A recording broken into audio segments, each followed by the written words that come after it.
In this video, we're going to be talking about how to use Shein try before you buy option. So let's just get straight into the video. First things first, make sure that you are logged in into your account by opening your Shein application. Now simply go ahead and tap on the Me icon on the bottom right hand side of your screen.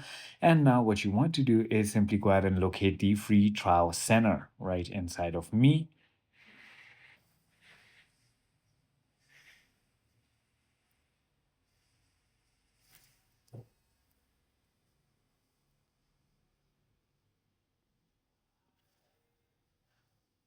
Once you go ahead and locate the free trial center, what you want to do is browse available products and select up to 3 items per week.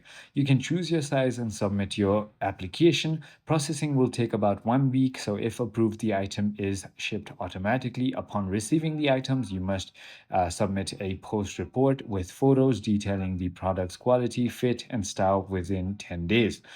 Failing to submit a report or providing poor quality content can impact future chances of being selected.